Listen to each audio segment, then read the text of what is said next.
الحمدللہ رب العالمین والصلاة والسلام علی اشرف الانبیاء والمرسلین وعلی آلہ وصحبہ اجمعین اما بعد۔ عزیز طلبہ اور میرے دینی ملی بھائیوں، آج کے اس درس میں آپ تمام کے سامنے توحید ربوبیت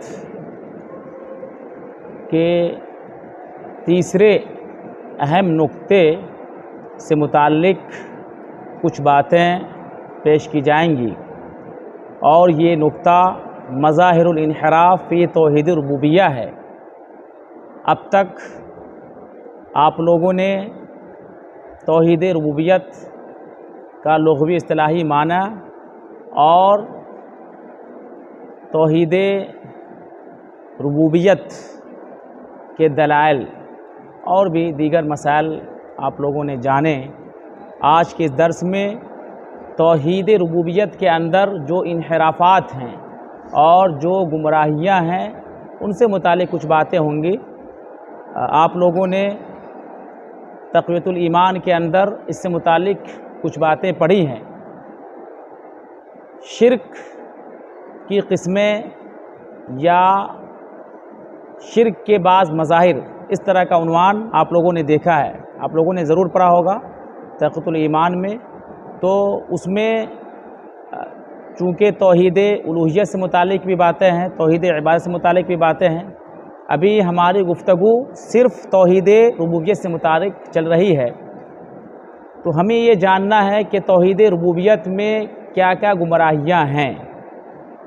میں نے پہلے درس میں یہ بتایا تھا کہ توحید کی تین قسموں میں پہلی قسم توحید ربوبیت، یہ ایسی توحید ہے جس کا اقرار تقریباً تمام لوگ کرتے ہیں، مشرکین بھی کرتے ہیں اور الحمدللہ مسلمان مومنین تو اس کا اقرار کرتے ہی ہیں۔ جو توحید الوہیت کے قائل نہیں بھی ہیں وہ بھی مانتے ہیں، اقرار کرتے ہیں کہ اس کائنات کا ایک ہی خالق ہے۔ یہ الگ بات ہے کہ وہ الگ نام سے جانتے ہیں، ایشور کہتے ہیں، بھگوان کہتے ہیں، یا جو بھی گاڈ کہیں، لیکن وہ مانتے ضرور ہیں۔ اس کے باوجود اس توحید میں انحراف پایا جاتا ہے۔ بعض طبقہ ایسا ہے جو سرے سے اللہ کا انکار کرتا ہے، بعض لوگ ایسے ہیں جو اللہ تعالیٰ کے رب ہونے کا انکار کرتے ہیں۔ یہ کون لوگ ہیں؟ یہ ملحدین ہیں، یہ ملحدین ہیں۔ ملحدین جو لا دین کہلاتے ہیں، جن کے پاس کوئی دین نہیں ہوتا۔ ہندی میں انہیں ناستک کہا جاتا ہے، ناستک، ہندی میں انہیں ناستک کہا جاتا ہے، اور انگریزی میں انہیں ایتھیسٹ کہا جاتا ہے، ایتھیسٹ، لا دین۔ ملحد اردو میں، عربی میں ملحد، لا دین، ہندی میں ناستک اور انگریزی میں ایتھیسٹ کہا جاتا ہے۔ یہ لوگ سرے سے اللہ تعالیٰ کا انکار کرتے ہیں، اور ان کا کہنا یہ ہے یا ان کا نظریہ یہ ہے کہ یہ ساری چیزیں جو دنیا میں پائی جا رہی ہیں یہ خود بخود پیدا ہو گئی ہیں، اور نیچر خود خالق ہے۔ نیچر، فطرت، جو نیچر ہے، طبیعت ہے، فطرت ہے، یہی خالق ہے، یہی خالق ہے۔ اسی بات کی طرف اشارہ کرتے ہوئے اللہ رب العالمین نے فرمایا وَقَالُوا مَا هِيَ إِلَّا حَيَاتُنَا الدُّنْيَا نَمُوتُ وَنَحْيَا وَمَا يُهْلِكُنَا إِلَّا الدَّهْرُ۔ سورہ جاثیہ کی آیت ہے کہ دنیاوی زندگی نہیں ہے ہماری، یہ جو دنیاوی زندگی ہے وہ بس یہیں تک محدود ہے، اور یہیں پہ ہمیں جینا ہے اور یہیں پہ ہمیں مرنا ہے، اور صرف مرور زمانہ ہی ہمیں ہلاک کرتا ہے۔ تو اس آیت کریمہ میں اللہ تعالیٰ نے یہ بتایا کہ بعض لوگ کا یہ نظریہ ہے، بعض لوگ یہ گمان کرتے ہیں کہ ہم ایسے ہی پیدا ہو گئے ہیں، ہم فطرت اور نیچر سے پیدا ہو گئے ہیں، اور یہ دنیاوی زندگی تک ہی ہمارا معاملہ ہے، اور یہیں پہ ہم مرتے ہیں، یہیں پہ جیتے ہیں، اور بس زمانہ ہی صرف ہمیں ہلاک کرتا ہے، زمانہ ہی صرف ہمیں ہلاک کرتا ہے۔ تو یہ بعض لوگوں کا نظریہ اور اعتقاد اور عقیدہ ہے۔ یہ ملحدین لوگ ہیں جو خالق کو رب نہیں مانتے، جو اللہ تعالیٰ کو رب نہیں مانتے۔ تو ایک انحراف کا طریقہ یہ ہوا یا ایک طرح سے انحراف یہ ہوا کہ وہ سرے سے رب کا ہی انکار کرتے ہیں کہ رب ہمارا نہیں ہے، نیچر سے ہم بائی نیچر پیدا ہو گئے ہیں، بائی نیچر بائی فطرت ہم پیدا ہو گئے ہیں، جیسا کہ اللہ تعالیٰ نے یہ فرمایا۔ اس کے بعد اور بھی توحید ربوبیت میں انحرافات پائے جاتے ہیں۔ انحراف کا کیا معنی ہوتا ہے؟ گمراہی۔ انحراف کا معنی ہوتا ہے توحید ربوبیت میں انحراف کا مطلب یہ ہے کہ یا تو اللہ تعالیٰ کے رب ہونے کا انکار کرنا، یا اللہ تعالیٰ کی جو خصوصیات ہے، رب کی جو خصوصیات ہے مکمل کا انکار کرنا، یا بعض کا انکار کرنا، یا اللہ تعالیٰ جو ہمارا رب ہے اور اس کی جو خصوصیات ہے بعض خصوصیتوں کو اس کے بندوں کی طرف منسوب کرنا۔ تو یہ توحید ربوبیت میں انحرافات کے یہ سب شکلیں ہیں اور یہ سب قسمیں ہیں۔ تو میں نے بتایا کہ بعض لوگ سرے سے اللہ تعالیٰ کا انکار کرتے ہیں، جو ملحدین ہیں، ناستک ہیں، ایتھیسٹ ہیں، اور جو لادین ہیں۔ تو اس کے علاوہ انحراف کی اور صورت کیا ہے کہ اللہ تعالیٰ کی جو خصوصیات ہیں ان میں مکمل کا انکار کرنا یا بعض کا انکار کرنا، اس کو شرک التعطیل بولتے ہیں۔ اس کو کیا کہتے ہیں؟ شرک التعطیل۔ عطل یعطل، تعطیل کا معنی ہوتا ہے انکار کرنا، خصوصیات کا انکار کرنا، معطل، اللہ تعالیٰ کی جو خصوصیات ہیں ان کو معطل کر دینا، اس کو کہا جاتا ہے شرک التعطیل۔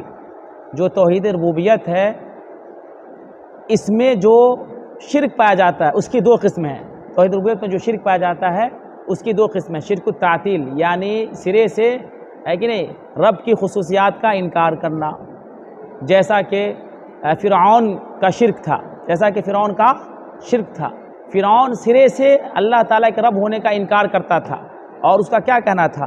قال فرعون وما رب العالمین، قال فرعون وما رب العالمین، کہ تمام جہانوں کا رب کون ہے؟ وہ طنز کرتا تھا، مذاق اڑاتا تھا کہ تمام جہانوں کا رب کون ہے، یعنی کوئی نہیں ہے، میں تمام جہانوں کا رب ہوں۔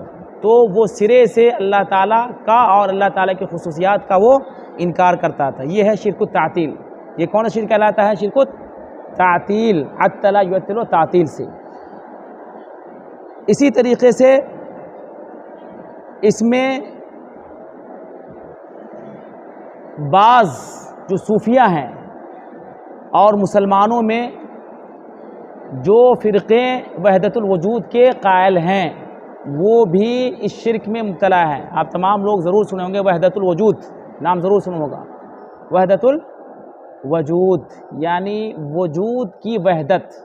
ان کا عقیدہ یہ ہے کہ جتنی بھی مخلوقات ہیں وہ تمام اللہ تعالیٰ کی ذات میں مل گئی ہے، اللہ تعالیٰ کی ذات میں مل گئی ہے، تو اسے وحدت الوجود کہا گیا ہے۔ یہ بعض صوفیہ کا عقیدہ ہے۔ توحید ربوبیت میں شرک کی دوسری قسم شرک التمثیل ہے۔ شرک التمثیل، پہلے قسم یہ بتائی گئی شرک التعطیل، کہ سرے سے رب ہونے کا انکار کرنا یا رب کی خصوصیات کا انکار کرنا یا بعض خصوصیات کا انکار کرنا۔ اب اللہ تعالیٰ کی خصوصیات کیا ہے؟ مارنا، جلانا، نفع پہنچانا، نقصان پہنچانا، یا کائنات میں تصرف کرنا، روزی دینا، یہ سب کیا ہے؟ اللہ تعالیٰ کی خصوصیات، رب کی خصوصیات۔ آپ تو پڑھے ہیں نا افعال، اللہ تعالیٰ کے افعال اعمال کیا کیا ہے، اس پہ باتیں بھی ہوئی تھی۔ اللہ تعالیٰ کے سب کام ہیں، تو اللہ تعالیٰ کے جو کام ہیں، افعال ہیں، اعمال ہیں، خصوصیات ہیں، ان کا انکار کرنا، مکمل کا انکار کرنا یا بعض کا انکار کرنا، یہ شرک التعطیل ہے۔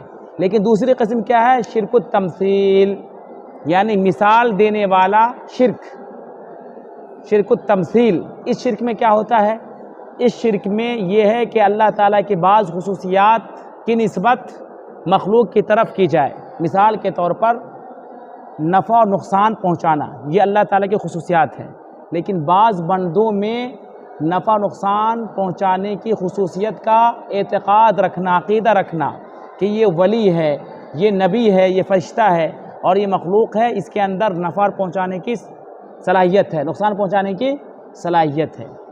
یعنی اللہ تعالیٰ کی خصوصیات کو بندوں میں ہے کہ نہیں شامل کرنا، جیسے شرک النصارہ ہے، جیسے شرک النصارہ، نصارہ جو لوگ ہیں جو کرسچن کہلاتے ہیں، جو نصارہ ہیں وہ کیا ہے؟ کرسچن ہے کہ نہیں، مسیحی، عیسائی لوگ، تو ان کا کیا عقیدہ ہے کہ عیسیٰ علیہ السلام بھی رب ہے، عیسیٰ علیہ السلام بھی رب ہے۔